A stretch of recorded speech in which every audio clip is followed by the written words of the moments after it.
Good morning, everyone. Happy Saturday. I want to start by making one point clear. The use of chemical weapons anywhere in the world is an inexcusable violation of international law, and the United States will not tolerate it. The Assad regime's attack against innocent Syrians in Douma, Syria on April 7th is horrifying and tragic, and it demanded an immediate response.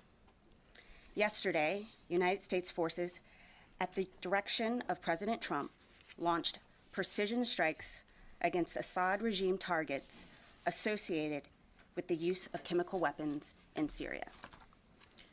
We launched these strikes to cripple Syria's ability to use chemical weapons in the future. We were joined by the United Kingdom and France, who demonstrated solidarity in addressing these atrocities. Americans are united in condemning Syria's inexcusable use of chemical weapons, which no civilized nation would tolerate. We are encouraged by the support we received from the senators and congressmen on both sides of the aisle. We are also extremely proud of the United States service members who carried out this operation last night. They demonstrated united in condemning Syria's inexcusable use of chemical weapons, which no civilized nation would tolerate. We are encouraged by the support we received from the senators and congressmen on both sides of the aisle. We are also extremely proud of the United States service members who carried out this operation last night. They demonstrated unwavering courage and commitment in their defense of the American people and the values and ideals our nation represents. This operation was carefully orchestrated and methodically planned to minimize potential collateral damage. I can assure you, we took every measure and precaution to strike only what we targeted and we successfully hit every target. This operation does not represent a change in U.S. policy, nor an attempt to depose the Syrian regime. These strikes were a justified, legitimate, and proportionate response to the Syrian regime's continued use of chemical weapons on its own people. We do not seek conflict in Syria, but we cannot allow such grievous violations of international law. Our goal in Syria remains defeating ISIS by, with, and through the 70-nation coalition. But we will not stand by passively while Assad, backed by Russia and Iran, ignores international law. The Assad regime's actions in April 2017 and again on April 7, 2018, show they have abandoned their commitments to the international community and resorted to illegal tactics against the innocent Syrian people. We call upon Russia to honor its commitment to ensure the Assad regime dismantles its chemical weapons program and never uses chemical weapons again. We support our diplomats who are working to set the conditions for the United Nations backed. Could I get the first graphic up, please? As you've heard from the President of the United States and directly in this room from Secretary Mattis and Chairman Dunford, the United States, the United Kingdom, and France, 3 of the 5 permanent members of the UN Security Council, conducted a proportional, precision, coordinated strike in response to the Syrian regime's continued use of chemical weapons. This combined military strike was directed against 3 distinct Syrian chemical weapons program targets, and I'm going to show them to you in turn on the monitor behind me, and I think you have access to that information also. The 3 facilities are more appropriately were fundamental components of the regime's chemical weapons warfare infrastructure. Let's go to the first slide, please. The Barza Research and Development Center. Next slide. Pardon me. The Him Shinsar Chemical Weapons Storage Facility. And last, in the next slide, please, the Him Shinsar Chemical Weapons Bunker Facility, which is located about 7 kilometers from the previous Him Shinsar site. This strike aimed to deliver a clear and ambiguous message to the Syrian regime that their use of chemical weapons against innocent civilians is inexcusable and to deter any future use of chemical weapons. We selected these targets carefully to minimize the risk to innocent civilians. We're still conducting a more detailed damage assessment, but initial indications are that we accomplished our military objectives without material interference from Syria.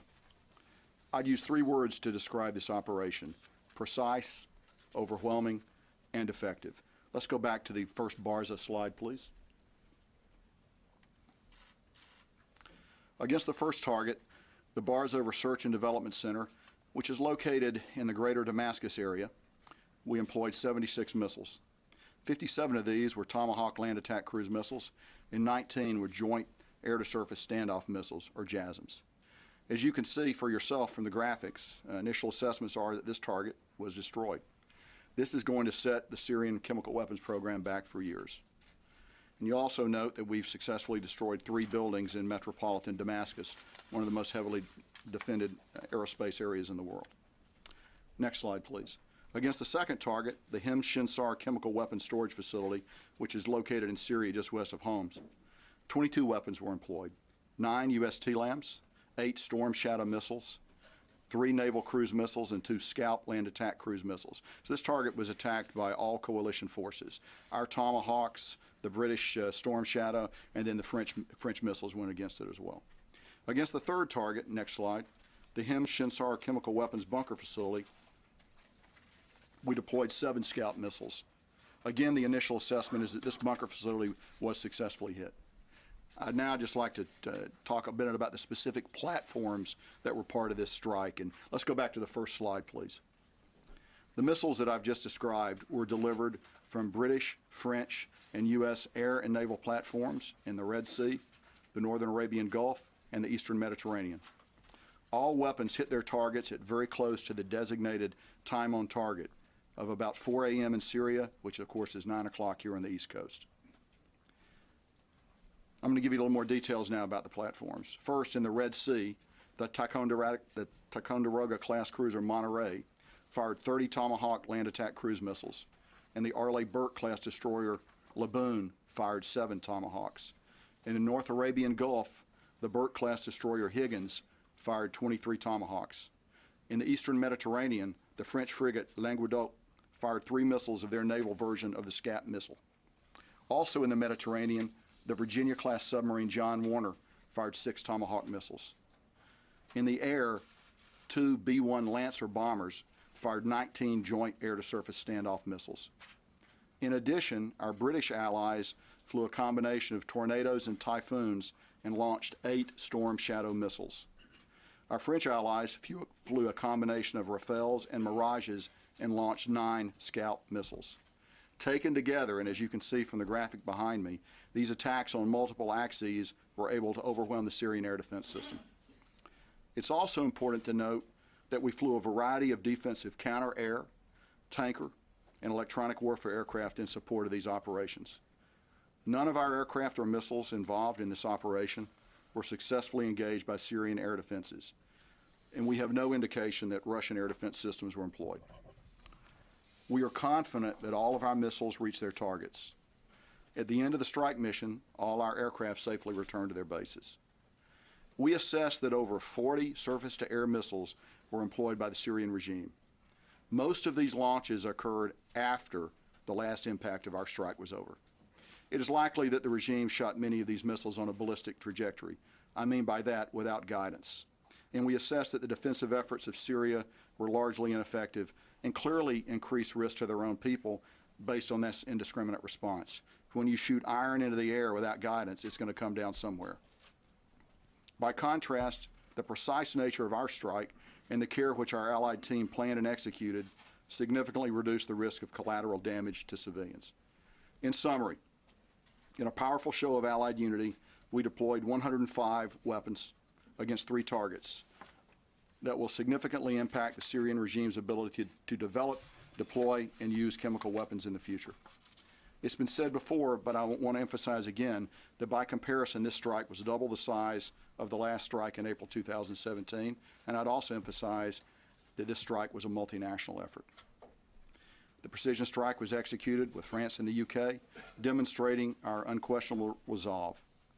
I'd like to close by noting that since the strike, we have not seen any military response from actors within Syria, and we remain postured to protect our forces and those of the coalition should anything occur. Dana, back to you. So with that, we'll take your questions. Bob. Thank you. General McKenzie, you said that you assessed initially that the attack cumulatively set back the Syrian chemical weapon program for years. Can you elaborate on that? Ms. White said that it was intended to cripple it. Can you be more specific Sure, about that? I think we. Well, as of right now, we are not aware of any. I'll answer that part first. As of now, we're not aware of any civilian casualties. Now, I would also note, and as I said in my prepared remarks, the Syrians shot 40 large missiles into the air last night. Those missiles came down somewhere. And so we should just recognize that's a part of this. That's a part of this equation too. But we don't. Right now, we have no reporting of any civilian casualties against any of the targets that we struck, and we'll continue to look at this closely as we go ahead. So, very briefly, the first part of your question, particularly the Barza facility, is a core site for them. And as you can see from the graphic, it does not exist anymore. And we believe they've lost a lot of equipment, they've lost a lot of material, and it's going to have a significant effect on them. So I think the words cripple and degrade are good, accurate words. Tom. Secretary Mattis said last night he was pretty convinced that chlorine was used. He's still waiting on sarin. He also said he was confident that the Syrian regime mounted these chemical attacks. What evidence do you have of both, of chlorine and of the Syrian attack? And also the OPCW is on the ground now. They're collecting information on that. We are still assessing, but as the Secretary said last night, he is confident of the evidence that we already had, and which is why he recommended the strikes last night.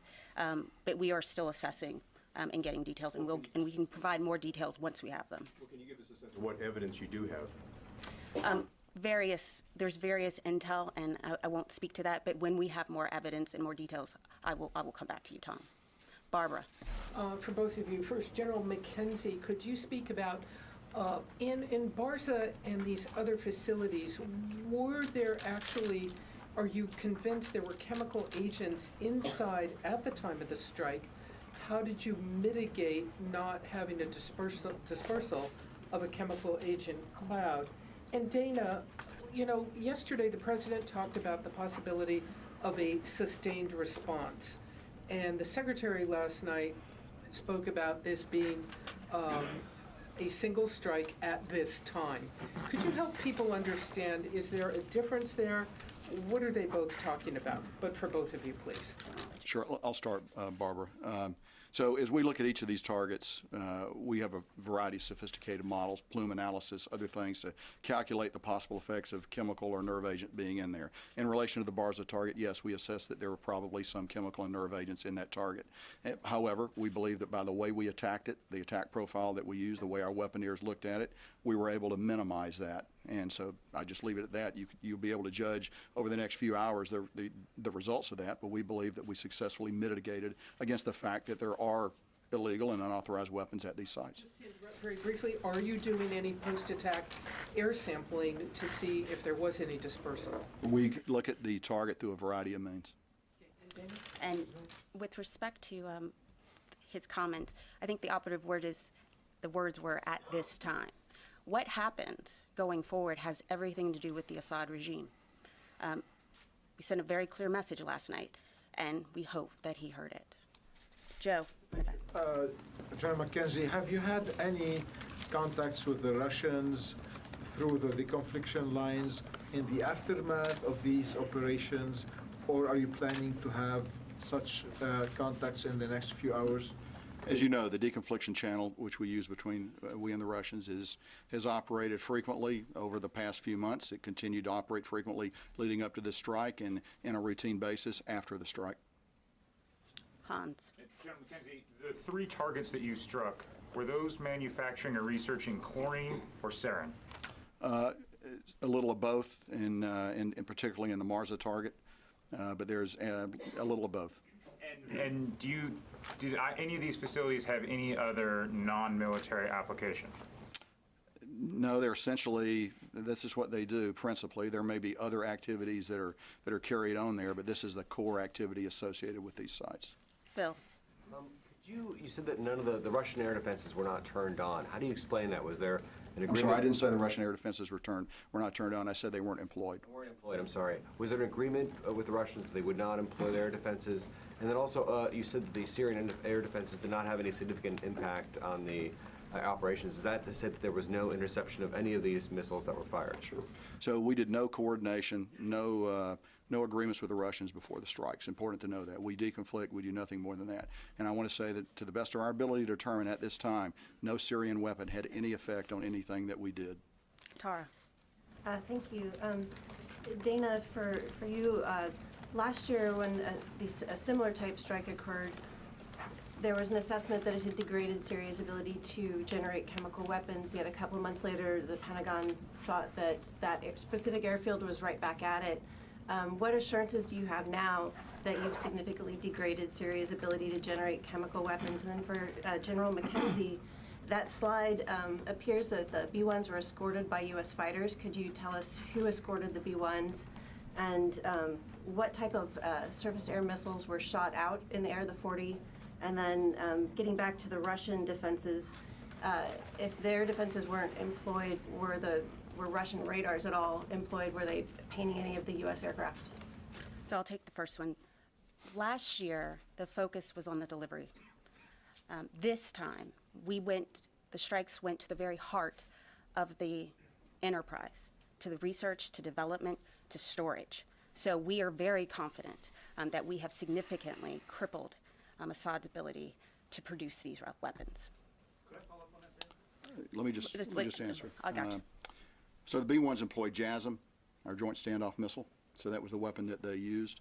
B-1s were accompanied by U.S. fighters up to the launch and release point. As a normal way you'd integrate an air package to provide protection to the bombers, just as the French and British aircraft were accompanied by their own fighters as part of an integrated package that provides defense for the shooters. Additionally, we positioned defensive counter-air around the theater, and in fact that's still operational right now as we observe a potential Syrian response. Were the escorts Raptors? I don't know the answer to that question, but we'll get back to you. I just don't know that. David, go ahead. There were reports that these facilities, or reports today, that these facilities had been evacuated in the days prior to yesterday's strike. Do you have any indication, either of you, that that's the case? And wouldn't that, to some degree, degrade your assessment of the damage that's been done to the regime? Well, sure. The Syrian regime knows that we've been looking at these targets for a long time, so it is possible. It's possible that some people might have left it. We also chose to strike it at 3 o'clock in the morning, 4 o'clock in the morning local time. So we weren't trying to kill a lot of people on the objective, so we were struck at a different time of the day. I believe, however, that there is material and equipment associated with each of these sites that was not movable, and that's the source of that's what really sets them back. And to go back to an earlier question, that's really the difference between striking an airfield and essentially a delivery platform and a research, development, and generation part of the facility. This is far more damaging to Syria. Michael. General McKenzie, were the 3 targets that were struck, does this represent the totality of Syria's known CW infrastructure, or were there CW structures that you didn't hit because of collateral damage concerns? Second, is chlorine the new red line, because the administration monitored the use of chlorine for many months and didn't take any action, and it seems only to have taken action because a nerve agent appears to have been used. And the last weapons question, was the JASM used, an extended range JASM, or just the first generation JASM? So let me, in terms of the targeting, as we selected targets, obviously the Syrian chemical weapons system is larger than the 3 targets that we addressed tonight. However, these are the targets that presented the best opportunity to minimize collateral damage, to avoid killing innocent civilians, and yet to send a very strong message. We could have gone to other places and done other things, but we, in close coordination with our allies, decided these were the ones that best fit that criteria. So there's an element that is not part of the. There are other elements, and we'll continue to examine those as we go forward. So we did employ the JASM ER.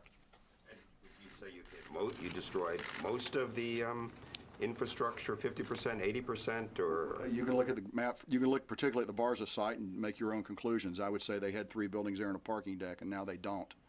So I think that's probably the one that's easiest to see because it's a building structure. I think we dealt them a severe blow. There's some left, but we dealt them a severe blow. What about the prospective use of chlorine in the future? The administration didn't act in the event of previous uses of chlorine. Dana, will it act now? Is that a new red line? What's important to understand is that the Assad regime has a pattern of using chemical weapons against its own people, against the Chemical Weapons Convention, despite the fact that they had agreed to it, and then despite the fact that the Russians were their guarantors. So what happens next has everything to do with what the Assad regime decides to do. And it has everything to do with what the Russian government decides to enable as well. Stephanie? Thanks, Dana. Why does the administration, just talk a little bit about this, and you guys have touched on this, but why does the administration feel these strikes are enough to deter the Assad regime from using chemical weapons again? I'll pass it to the general in a second. We were very methodical in making the decision about these sites, and it was a deliberate decision to go to the storage facilities, to go to the research and development facilities. That was the difference. We think by doing this, this was very successful, and we are confident that we've significantly degraded his ability to ever use chemical weapons again. One more, and what kind of response should the Assad regime expect from the U.S. if they were to use chemical weapons again? One, I think it's very important to remember that that this represents 3 permanent members of the UN Security Council who did this. The UK and France are our oldest allies. This is about values. We did this because it's intolerable for any civilized nation to tolerate the use of chemical weapons. Thank you. Missy. Thank you. I just have one follow-up on Michael's question for you, General, and a question for you, Dana. General, can you just, to press you a little bit on the chemical weapons program, can you give us an idea of, should the American public understand that this is a minority of the existing chemical weapons programs? Is this more than half? Is there any way you can give us a better sense of the scale of what these 3 sites represented? Also for you, General, how long did the strike last? How many minutes, hours? And Dana, for you, can you just comment on, to put this a little bit in the context of the broader civil war? I know that the U.S. policy is not to get engaged in the civil war, and that the objective is to get to a negotiated settlement eventually.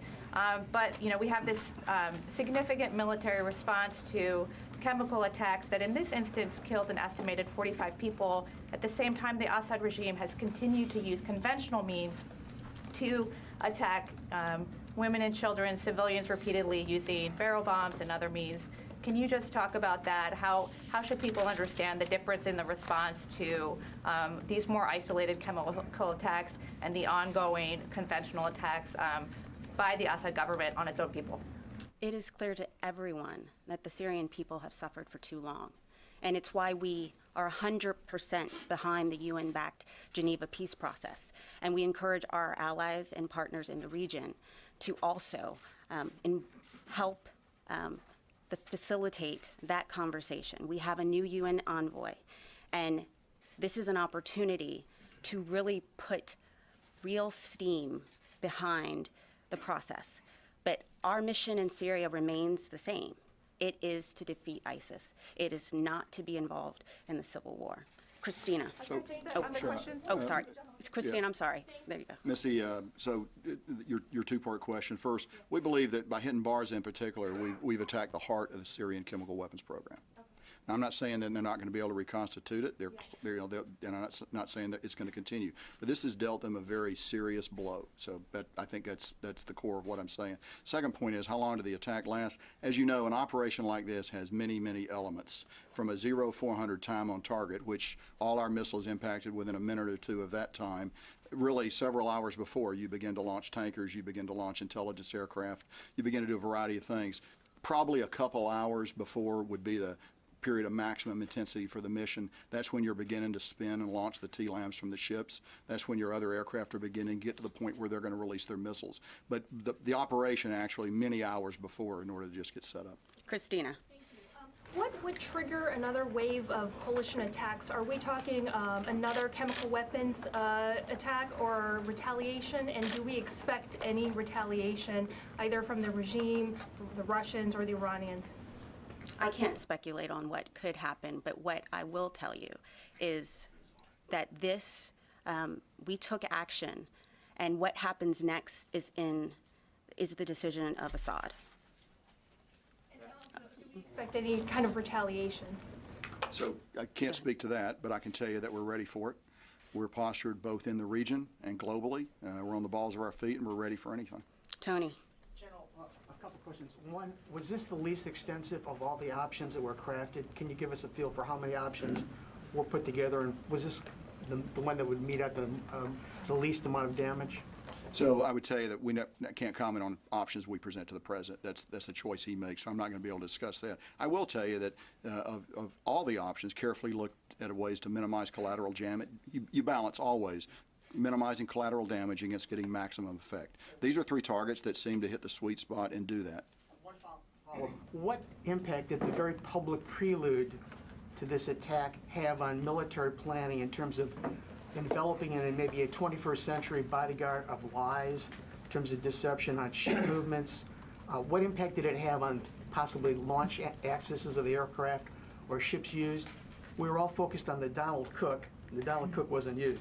Can you give some sense of that? Sure, if I could build on your bodyguard of lies comment. The truth is, it had no effect on military planning. It had no effect on military planning. David. Yes?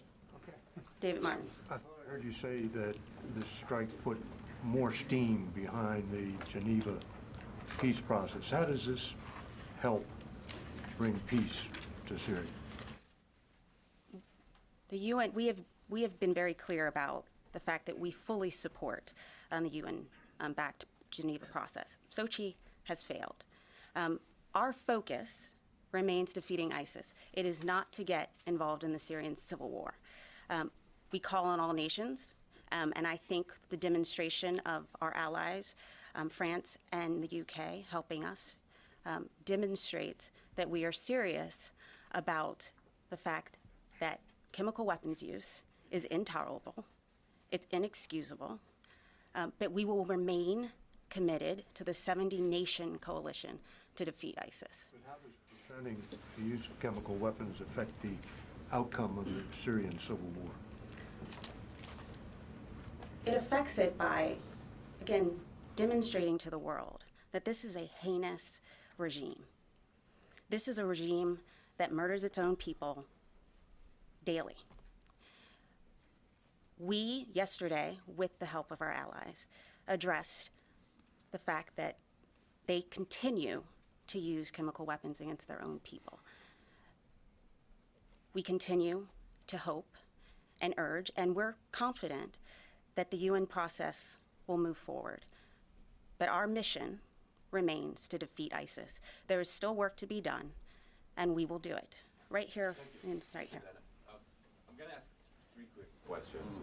First, were you ready yesterday to engage Russian targets in case Russia responded to that attack? Second, you keep talking about the current Syrian chemical program. Can you give us an idea about the size of this program in comparison to what the regime had before dismantling it? What is in percentage? And third, you're talking about evidence of chemical weapons attack. We haven't seen any evidence, really. That's what you're saying. However, there's an organization on the ground in Syria, the OPCW, and it will conduct an investigation. Why didn't you wait for that investigation to end? Well, let's remember that OPCW and others have been blocked from entering Ghouta and Douma. That's because of the Assad regime. We need to remember that everything that's happening with respect to the murder of these people, innocent people, is the responsibility of the Assad regime. So We were very confident about the evidence that we had. And it was clear, and the Secretary said yesterday, he was very confident about the intelligence as well as the evidence, and that's why we moved forward. Then the two other questions on Russia and the size of the Sure. chemical We have program. a active, effective deconfliction channel with Russia. It's been used months before this attack. It was used through this strike, and it's been used afterwards. And I'm not going to be able to comment on anything more specific on The that. size of the program, the current program that what the Syrian regime has now?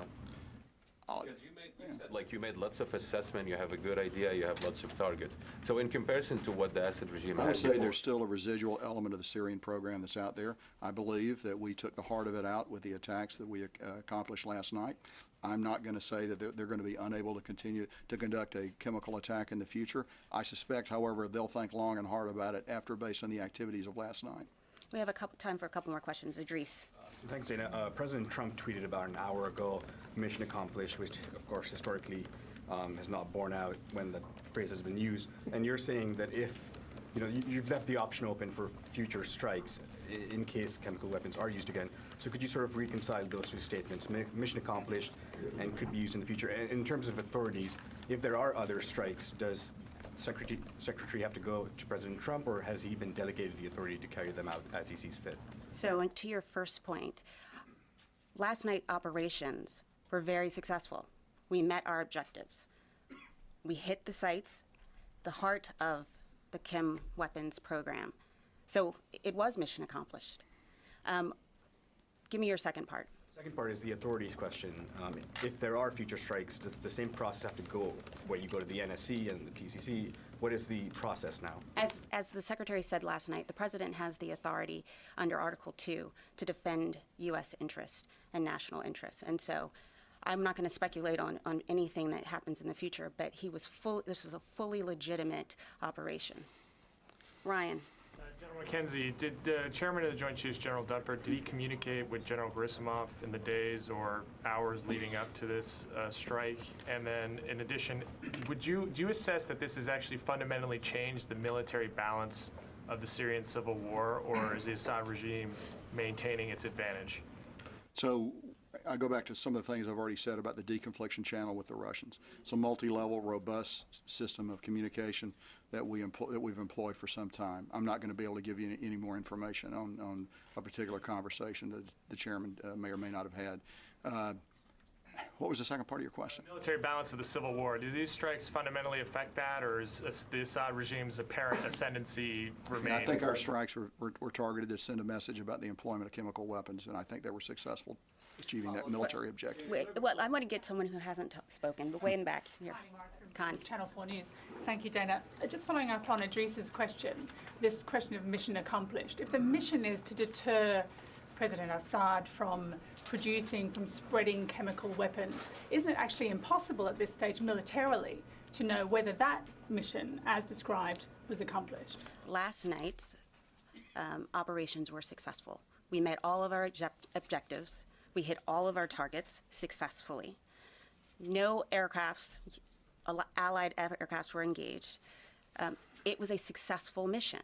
What happens next depends on what the Assad regime decides to do. Right over here. Thanks, Patrick Tucker, Defense One. You said earlier that you didn't observe any material effects on forces during the strike. Can you describe any other effects, electromagnetic or cyber effects that were perhaps targeted towards coalition craft? And also, have you observed any activity around residual or remaining sites that you didn't strike that suggests perhaps an after-action plan to hide or use chemical weapons in some other way? The Syrian response was remarkably ineffective in all domains. That's probably the best answer I can give you. So they had no material impact on the strike. As I noted in my prepared comments, they actually typically began to fire their missiles after the last impact of our weapon. So no appreciable effect that we know at this time. Any observable activity around sites? Finish your thought. Other activity around other sites, perhaps movement of weapons or movement of chemicals or movement of equipment? I just don't have that information right now. Sorry. Okay. Tom, just, yeah. You said we're very confident about the evidence we have. Now, Russia and Syria denied any chemical weapons were used. I'm just wondering why you wouldn't share your evidence with the world. Adlai Stevenson famously went to the UN in 1962 with evidence of the Russian buildup in Cuba. Why wouldn't you do something similar, especially if there are doubts? Well, there's no doubt for us. Well, why don't you share the evidence then? One, a lot of this has to do with intelligence. And I'm very happy to show evidence if I can. But we were very confident about the decisions we made. I'm going to take one more question from Aaron. You've already spoken. Come on, give someone else a chance. Aaron. Just a couple of clarification points. Thanks, Dana.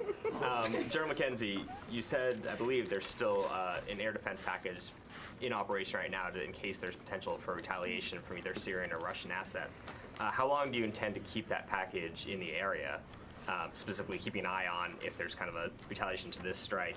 And then during the strikes last year, a couple of the TLAMs, I believe, failed, just not because of interference, but they just failed. Were there any weapons that didn't make it to their targets this time? None of our Tomahawks experienced any problems. Weapons? I don't believe so, no. And your last question, we typically keep DCA over deployed forces in eastern Syria.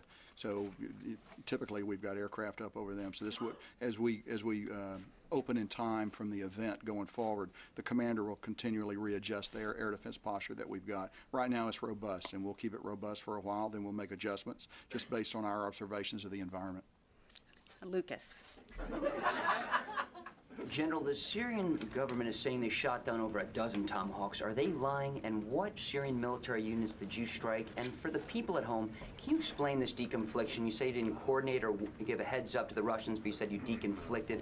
And Dana, finally, you say you want to avoid conflict with Syria, yet with all due respect, you just lobbed a couple dozen Tomahawk cruise missiles into the country. Can you explain that?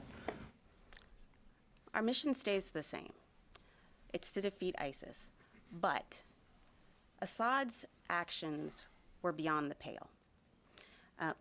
Again, we will 100%, and we are supporting Envoy de Mistura.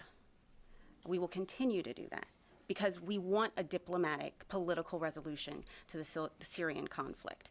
But civilized nations can't let what's happened in Syria stand. So with that, I'm going to... Oh, sorry, go ahead. Sure. So you asked about deconfliction. Probably the best way to understand it is this. The Russians don't have a veto on anything that we do, and that's probably the best way to describe it. We're not cooperating with them in Syria. We don't want to get into a fight with them. They don't want to get into a fight with us. The best way to do that is to share certain information about what you're doing, carefully metered out by us, and I'm sure the same by them.